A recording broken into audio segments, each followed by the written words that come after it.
তো বন্ধুরা, আজকে আমি যেটা নিয়ে কথা বলবো সেটা হচ্ছে তোমার ম্যাগনেট। ঠিক আছে, ম্যাগনেট নিয়ে এর আগের ভিডিওতে আমি বলেছি। ঠিক আছে, এখানে আরো আমি বিস্তারিতভাবে বলবো। ঠিক আছে, ম্যাগনেট ম্যাগনেট কয় প্রকার? ম্যাগনেট হচ্ছে দুই প্রকার। একটা হচ্ছে ন্যাচারাল ম্যাগনেট মানে প্রাকৃতিক চুম্বক, আর একটা হচ্ছে আর্টিফিশিয়াল ম্যাগনেট বা কৃত্রিম চুম্বক। প্রথমে ন্যাচারাল ম্যাগনেট নিয়ে কথা বলবো। ঠিক আছে, এই ন্যাচারাল ম্যাগনেট প্রকৃতিতে যেসব যেসব জিনিস পাওয়া যায় সেগুলোকে ন্যাচারাল ম্যাগনেট বলে। ঠিক আছে, যেসব ম্যাগনেট পাওয়া যায় তাদেরকে ন্যাচারাল ম্যাগনেট বলে। ঠিক আছে, আহ, এগুলোকে আবার খনিজ চুম্বক বলা হয়। ঠিক আছে, এগুলা খনিজ অঞ্চলে বেশিরভাগ পাওয়া যায়। ঠিক আছে, তোমার এগুলা বাজারে কিনতে পাওয়া যায় না। ঠিক আছে, এগুলা নির্দিষ্ট আকারের হয় না এবং এগুলার শক্তিও বেশি হয় না। এই ন্যাচারাল ম্যাগনেটের, ঠিক আছে, বেশি শক্তি হয় না। ম্যাগনেসিয়া নামক অঞ্চলে, ঠিক আছে, এগুলো বেশি পাওয়া যায়। আর যেহেতু গ্রিক দেশের ম্যাগনেসিয়া নামক অঞ্চলে এগুলো পাওয়া গেছে, তাই এগুলোকে ম্যাগনেটাইট বলা হয়। ঠিক আছে, যেটার নাম পরিবর্তন করে এখন কি রাখা হয়েছে? ম্যাগনেট। ঠিক আছে, আর উদাহরণ হচ্ছে কি কি? তোমার হচ্ছে লোডস্টোন, দিগদর্শন, প্রদর্শন প্রস্তর। ঠিক আছে, এই যে গ্রিক দেশে এগুলো পাওয়া গিয়েছিল। ঠিক আছে, এই পাওয়া যাওয়ার পর থেকে এদের কি কি পাওয়া গেছে, মানে কি কি দেখে বোঝা গেছে যে এদের শক্তি আছে। দেখো, এদের দিগদর্শন ক্ষমতা আছে। ঠিক আছে, আর হচ্ছে আকর্ষণী ক্ষমতা পাওয়া গেছে। যখন এটা পাওয়া গেছিল চুম্বকটা, তো এদের মধ্যে দেখতে পাওয়া গেছে যে এদের দিগদর্শন ক্ষমতা আছে এবং আকর্ষণী ক্ষমতা আছে। তার জন্য, যেহেতু এটি ম্যাগনেসিয়া নামক অঞ্চলে পাওয়া গেছে, তাই এদেরকে ম্যাগনেটাইট বলা হতো। এখন সেই জায়গায় পরিবর্তন করে ম্যাগনেট বলা হয়।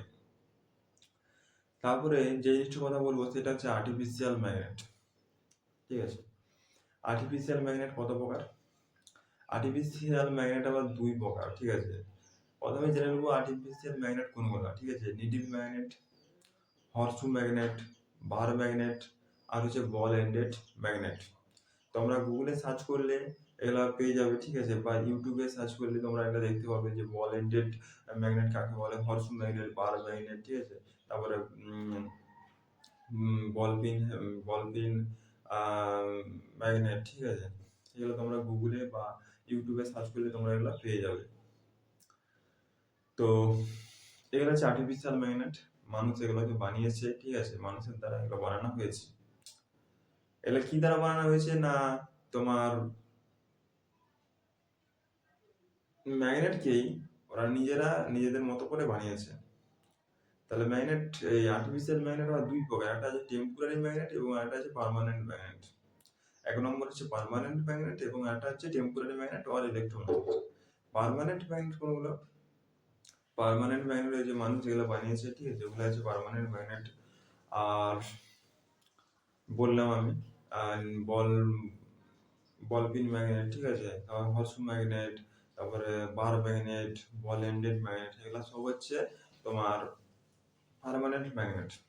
তারপরে হচ্ছে টেম্পোরারি ম্যাগনেট আর ইলেকট্রোম্যাগনেট, যেগুলো ইলেকট্রিসিটি এর মাধ্যমে ম্যাগনেটাইজ করা হয়।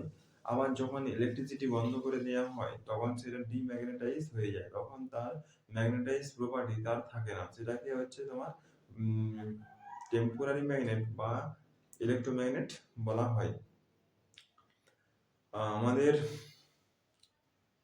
আমাদের পৃথিবীতে, ঠিক আছে, টেম্পোরারি ম্যাগনেট এবং পার্মানেন্ট ম্যাগনেট এই দুটো হচ্ছে আর্টিফিশিয়াল ম্যাগনেট বললাম আমি। আমাদের পৃথিবীতে যত রকম পদার্থ রয়েছে সবগুলোকে তিনটে ভাগে ম্যাগনেটিজম প্রপার্টি অনুযায়ী, আমাদের পৃথিবীতে যত রকম পদার্থ রয়েছে সবগুলোকে তিনটে ভাগে তাদের ম্যাগনেটিজম প্রপার্টি অনুযায়ী ভাগ করা হয়েছে। এক নম্বর হচ্ছে ফেরোম্যাগনেটিক সাবস্টেন্স। ফেরোম্যাগনেটিক সাবস্টেন্স কোনগুলো? যেগুলো খুব স্ট্রংলি ম্যাগনেটাইজ করা হয় সেগুলোকে ফেরোম্যাগনেটিক সাবস্টেন্স বলে। ফেরোম্যাগনেটিক সাবস্টেন্স বলে, যেমন লোহা, নিকেল, কোবাল্ট। তারপর দু নম্বর হচ্ছে প্যারাম্যাগনেটিক সাবস্টেন্স। প্যারাম্যাগনেটিক সাবস্টেন্স হচ্ছে যেগুলো খুব স্লাইটলি বা খুব হালকাভাবে ম্যাগনেটাইজ করা হয় সেগুলোকে প্যারাম্যাগনেটিক সাবস্টেন্স বলে। ঠিক আছে? কি কি? অ্যালুমিনিয়াম, প্লাটিনাম, কপার, ম্যাঙ্গানিজ এগুলো হচ্ছে প্যারাম্যাগনেটিক সাবস্টেন্সের উদাহরণ। তারপরে ডায়াম্যাগনেটিক সাবস্টেন্স। ডায়াম্যাগনেটিক সাবস্টেন্স সেইগুলো যেগুলো ধরতে চায় না বা আকর্ষিত করতে চায় না সেগুলোকে ডায়াম্যাগনেটিক সাবস্টেন্স বলে। যেমন bismuth, sulphur, graphic, glass, paper, wood etcetera এগুলো হচ্ছে সব ডায়াম্যাগনেটিক সাবস্টেন্সের উদাহরণ। এখানে মনে রাখতে হবে যে ওয়াটার হচ্ছে ডায়াম্যাগনেটিক সাবস্টেন্স এবং এয়ার হচ্ছে প্যারাম্যাগনেটিক সাবস্টেন্স। এটা হচ্ছে বেসিক্স। ম্যাগনেটিজম চ্যাপ্টার এটা হচ্ছে বেসিক। ঠিক আছে? তো এরপরে অনেক কিছু আছে, ফাই আছে, রিলাক্টেন্স আছে। ঠিক আছে? আহ বহু কিছু আছে। ফাই হচ্ছে রিলাক্টেন্স। ঠিক আছে? টোটাল ফ্লাক্স, ফাই হচ্ছে টোটাল ফ্লাক্স। এর বহু কিছু আছে, অঙ্কের মতন আছে। ঠিক আছে? ফিজিক্স, এটা ফিজিক্সের মধ্যে পড়ছে, তাই ফিজিক্স মানে প্রায় অঙ্কর মতন। ঠিক আছে? তো এটা ম্যাগনেটিজমের কি বলবো, এটা আছে শুরুয়াত, ফান্ডামেন্টাল ক্লাস। এরপরে বহু কিছু আছে, এটা জাস্ট ফান্ডামেন্টাল।